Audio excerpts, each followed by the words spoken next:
नमस्कार, मैं पीस त्रिपाठी और आप देख रहे हैं हमारा विशेष कार्यक्रम सितारे हमारे। आप सभी दर्शकों का इस कार्यक्रम में स्वागत है। आज हम चर्चा करने वाले हैं मिथुन की संक्रांति की।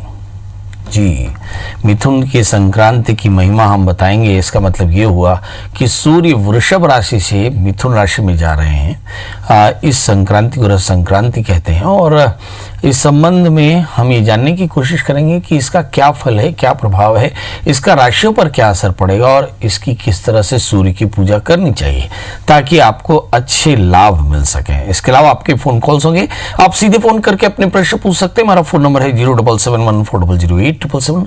अब से आधे घंटे तक लगातार ये फोन लाइन खुली रहेगी और हमें आपके फोन का इंतजार रहेगा। तो चलिए कार्यक्रम की शुरुआत करते हैं, जानते हैं आज का पंचांग।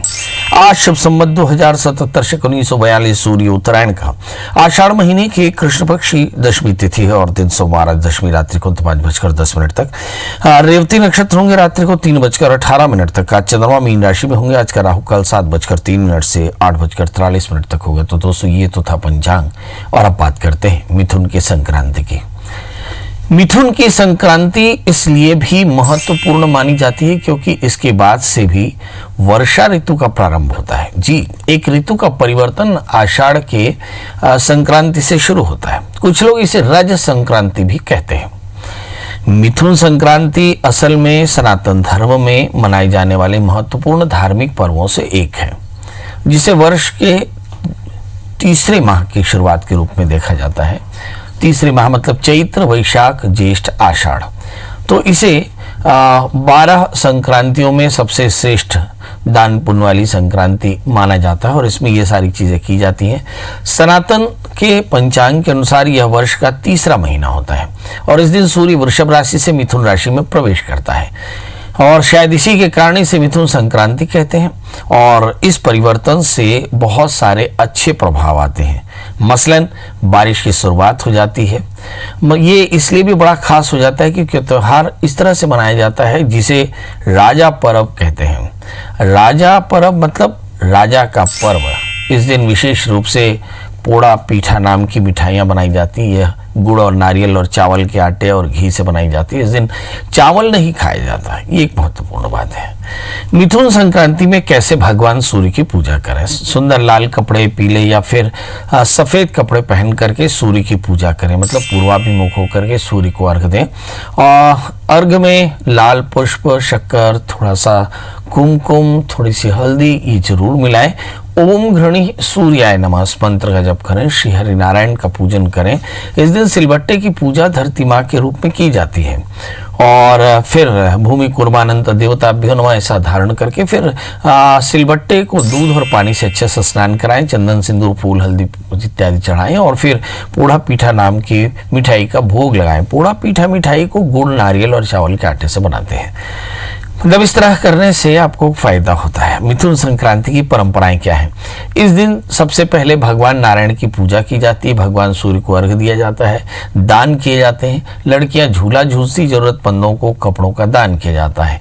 इस दिन चावल का सेवन निषिद्ध होता है। मतलब कुल मिलाकर के थोड़ी सावधानी। भगवान सूर्य और भगवान नारायण की पूजा करने से कष्टों की निवृत्ति होती है।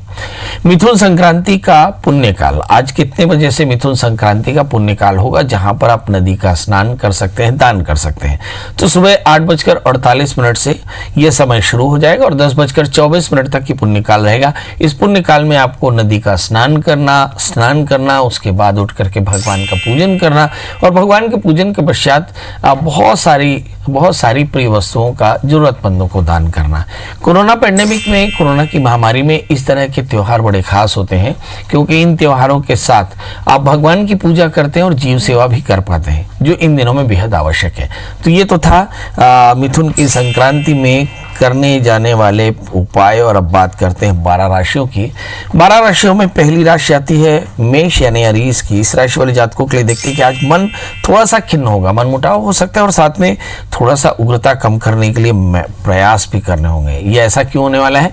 क्योंकि इस समय कुंभ लग्न के सूर्य हैं, कुंभ राशि में मंगल पड़े हुए हैं और इस राशि के कारण ही थोड़ी सी परेशानी। अभी एक बड़ी बात यह है कि सूर्य वृषभ राशि से मूव करके मिथुन राशि में आ गए तो यहाँ पर एक 3 ग्रह एक साथ पड़ते हैं, सूर्य, बुध और राहु। तो सूर्य और राहु के पड़ने से ये ग्रहण योग बनता है और इसी ग्रहण के कारण मन में थोड़ी सी अनिश्चितता हो सकती है। धन के स्थान पर शुक्र बैठे हैं, संपत्ति को लेकर थोड़ी चिंता है। दशम स्थान में बृहस्पति के साथ में शनि, काम की परिस्थितियां जस की तस रहेंगी। अवसर आपको ढेर सारे मिल सकते हैं, स्थान के परिवर्तन हो सकते हैं। यदि इस राशि वाले जातकों के लिए चंद्रमा का ट्रांजिट देखें तो एग्जैक्टली 5वें स्थान के स्वामी चंद्रमा, चतुर्थ स्थान के स्वामी चंद्रमा 12वें स्थान में बैठे, मतलब परिवार को लेकर के थोड़ी चिंता हो सकती है। क्या करना चाहिए? इस राशि वाले जातकों को सभी प्रकार के भ्रम से बचने के लिए बड़ों की सलाह लेनी चाहिए, हनुमान जी का दर्शन करना चाहिए, हनुमान चालीसा का पाठ और गुड़ का दान करना चाहिए। हो सके तो एक घी का दिया जलाएं। अब बात कर लेते हैं दोस्तों वृषभ यानी टॉरस की। यहां से सूर्य सरक करके पहुंच गए मिथुन राशि में, मतलब शुक्र इस समय अकेले बैठे हैं, जिसका मतलब होता है कि तनाव थोड़ा सा ज्यादा है। और दूसरा धन स्थान में पहुंच गया सूर्य बुध राहु, जो बताते हैं ग्रहण योग। तो इस समय स्पेकुलेशन यानी शॉर्ट टर्म इन्वेस्टमेंट बिल्कुल ना करें। शेयर, स्टॉक्स और एमसीएक्स पे आप डील कर रहे हो तो बहुत सावधान रहें।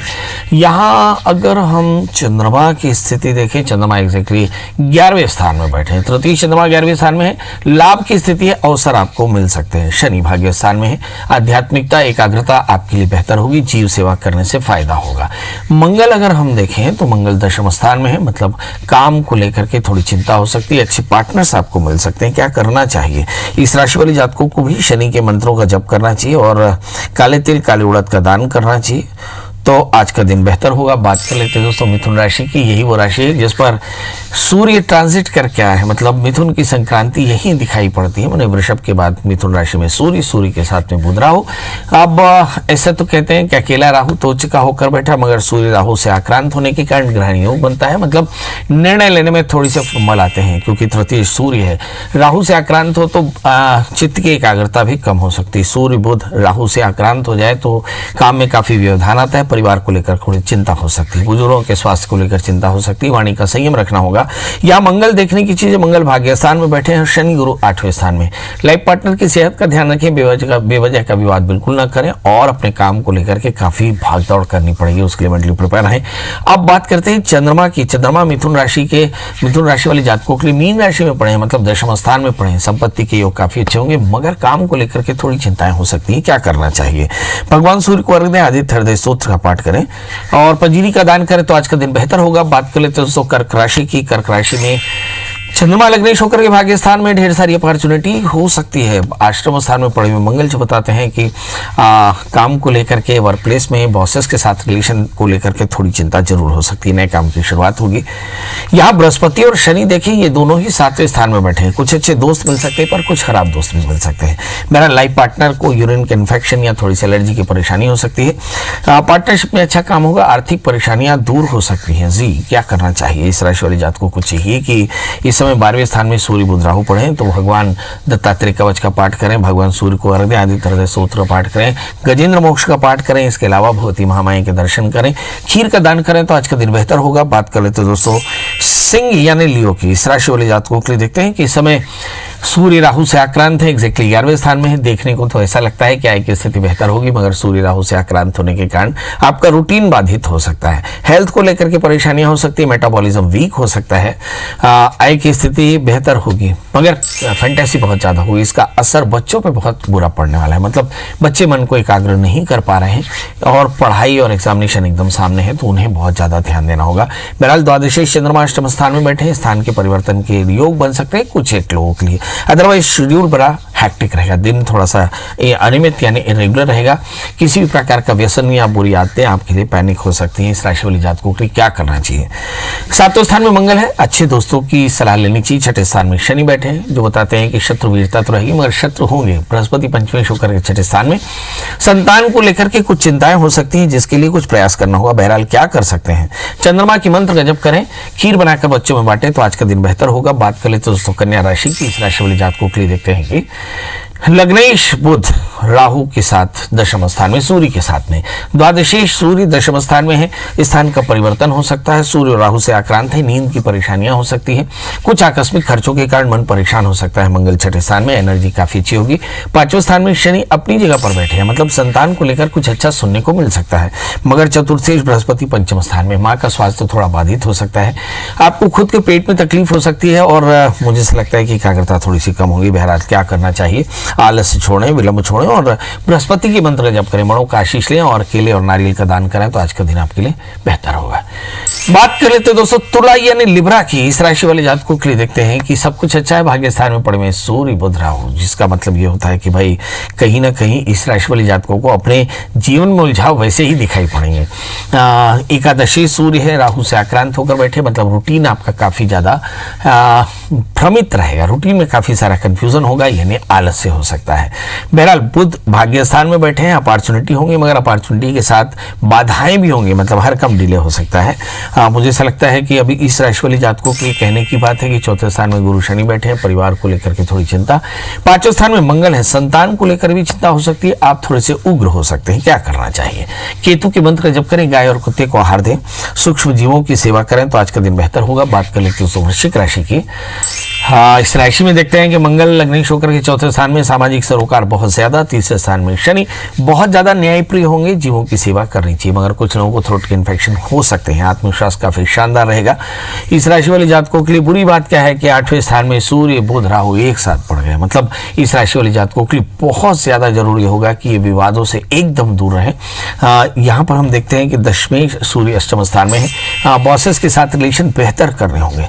अष्टम स्थान के राहु बेवजह की विवादों से अपने आप को बचाकर और चलना पड़ेगा, मतलब कुल मिलाकर क्रोध पर, वाणी पर संयम रखना होगा। क्या करें? हनुमान जी का दर्शन करें, हनुमान चालीसा का पाठ करें, गुड़ का दान करें तो आज का दिन बेहतर होगा। बात कर लेते हैं दोस्तों धनु यानी सिस्टीरियंस की। शारीरिक पीड़ा हो सकती है, बड़ों से विवाद की संभावनाएं एकदम बन सकती है और इस राशि वाले जातकों के लिए व्यर्थ की हानि हो सकती है। इस समय अगर हम ग्रहों की स्थितियां देखें तो लग्न में केतु, सातवें स्थान में बुध सूर्य राहु तीनों पड़े हैं, जो बताते हैं कि यस लाइफ पार्टनर के साथ सब कुछ अच्छा नहीं, मतलब पार्टनर की सेहत की परेशानी हो सकती है, अपयश हो सकता है। एकदम याद रखिए कि भाग्येश सूर्य तीसरे सातवें स्थान में है, मतलब आपके कुछ एक दोस्त आपके लिए अपयश की वजह बन सकते हैं, तो थोड़ा दोस्ती पर थोड़ा नजर रखने की जरूरत पड़ेगी। लग्न में केतु, आपका टैलेंट काम आएगा। क्या करना चाहिए? भगवान शिव का पूजन करें, सूक्ष्म जीवों के लिए आहार, मतलब एक मुट्ठी शक्कर एक मुट्ठी आटा निकालें तो आज का दिन बेहतर होगा। बात कर लेते हैं दोस्तों मकर यानी कैप्रिकॉर्न्स की। लग्नेश शनि स्वग्रही होकर बैठे, जिसका मतलब हेल्थ तो ठीक है, थोड़ी बहुत एलर्जी की संभावनाएं बन सकती हैं। इस समय एकादशीश मंगल धन स्थान में बैठे हैं, संपत्ति की संभावनाएं बन सकती हैं, अपनी कमाई से संपत्ति मिल सकती है, मतलब कमाई शानदार रहने वाली है। कुछ लोगों को नींद की परेशानी हो सकती है। मकर राशि वाले जातकों के लिए देखते हैं द्वादशीश बुध, द्वादशीश बृहस्पति लग्न में बैठे हैं तो थोड़ी सी नींद की परेशानी शायद चिंता के कारण ही हो सकती है। धन स्थान में पड़े हुए मंगल जो बताते हैं कि संपत्ति के काफी बेहतर होंगे। इस राशि वाले जातकों के लिए छठे स्थान में पड़े हुए हैं सूर्य बुध राहु, जो बताते हैं कि ढेर सारे दुश्मन है और ये आपके खिलाफ कॉन्स्पिरेसी कर सकते हैं। पुराना ऋण आपके लिए पैनिक हो सकता है या पुराना रोग आपके लिए चिंता की बात हो सकता है। बहरहाल सावधान रहने की जरूरत पड़ेगी। क्या करें? शनिश्चर राहु के मंत्र जप करें, काले तिल काले उड़द का दान करें और भगवान शिव का अभिषेक करें तो सब कुछ बेहतर होगा। बात कर लेते हैं दोस्तों कुंभ यानी एक्वेरियस की। इस राशि वाले जातकों के लिए देखते हैं कि 12वें स्थान में बृहस्पति, 12वें स्थान में शनि और लग्न में मंगल है, जिसके दो मतलब होते हैं नींद की परेशानी, आकस्मिक हानि की संभावना है। मन थोड़ा सा आय को लेकर के चिंतित हो सकता है, मतलब आय कम खर्च ज्यादा हो सकता है। मगर एक अच्छी बात, दशमेश मंगल लग्न में बैठे हैं तभी भी सरकार की सहायता मिल सकती है। सर जो आपके पॉलिटिकल दोस्त है वो आपको बहुत हेल्प कर सकते हैं। अगर हम राहु की स्थिति देखें तो राहु पंचम स्थान में, संतान को लेकर के बहुत चिंता हो सकती है। 11वें स्थान में केतु, आपका पुरुषार्थ आपके बेहद काम आने वाला है। 5वें स्थान में सूर्य बुध राहु बैठे हैं, चित्त की एकाग्रता बहुत अच्छी नहीं, आहार का संयम हो सकता है और ये आपके लिए कष्टकारी भी हो सकता है। इस समय इन्वेस्टमेंट्स करने से बचें, अपने काम को एक्सपेंड करने से भी बचें। क्या करना चाहिए? भगवान सूर्य को हृदय आदित्य हृदय स्तोत्र का पाठ करें, पंजीरी का दान करें तो आज का दिन बेहतर होगा। बात कर लेते हैं दोस्तों मीन राशि की। इस राशि वाली जातकों के लिए देखते हैं कि सबसे पहले तो 12वें स्थान में मंगल पड़े हैं। रोज की तरह आज भी कहूंगा कि भाई और बहनों अपनी सेहत का ध्यान रखना, बनते कामों में बाधा आ सकती है क्योंकि भाग्येश मंगल भी 12वें स्थान में, इस समय 11वें स्थान में शनि, जो बताते हैं कि सब कुछ के बाद भी आपकी रूटीन में आय अच्छी रहेगी। दशमेश 11वें स्थान में, सरकार और बड़ों की सहायता मिलती रहेगी। मगर एकादशीश जो है वो बृहस्पति नीचस्थ के साथ में बैठे हैं तो कहीं ओरल इन्फेक्शन यानी सांस से, पानी के पीने से कोई इन्फेक्शन इन्फेक्शन जा सकता है और इसके लिए सावधान रहना चाहिए। वैसे भी महामारी है, बहुत सारे लोगों से मिलेंगे तो यही होगा। कोशिश करें कि आप कम से कम लोगों से मिलें, खुद को आइसोलेट करके रखें, सैनिटाइज करके रखें, मास्क पहने और शासन के नियमों का पालन करें। इस समय बुरी बात और क्या हो सकती है इस राशि वाले जातकों के लिए? इस राशि वाले जातकों के लिए देखते हैं कि चौथे स्थान में सूर्य बुध राहु, परिवार को लेकर के चिंता होती है, बुजुर्गों की सेहत को लेकर के बहुत सावधान रहना पड़ेगा। क्या करें इस समय? भगवान शिव का पूजन करें, रुद्राभिषेक का पाठ करें, रुद्राभिषेक करें और साथ में खीर का दान करें तो आज का दिन बेहतर होगा। तो दोस्तों ये तो था मेष से लेकर मीन का हाल। अब बारी है हमारे दोस्तों की। हमारे साथ पहले दोस्त जुड़ चुके हैं विनायक जी। विनायक जी आपका बहुत बहुत स्वागत है। टीवी की आवाज बंद कर दें, डेट ऑफ बर्थ, टाइम और प्लेस बताएं। नमस्कार पंडित जी। जी नमस्कार। मैं विनायक की मम्मी बोल रही हूँ। जी जी प्रणाम करता हूँ। हाँ, और मुझे मेरे पति के विषय में पूछना है। उनकी कोई डेट ऑफ बर्थ तो नहीं है, कंफर्म नहीं है क्या है, लेकिन वो 1963 में हुए थे और नवंबर के मंथ में बताते हैं। अभी कहाँ से बोल रही हैं आप? जी अभी मैं हाथरस से बोल रही हूँ। हाथरस? जी जी, हाथरस का घी बड़ा पॉपुलर होता है। हाँ जी, घी है, हींग है, बूरा है। जी जी जी, बहुत सुंदर। बताइए क्या जानना चाहती हैं?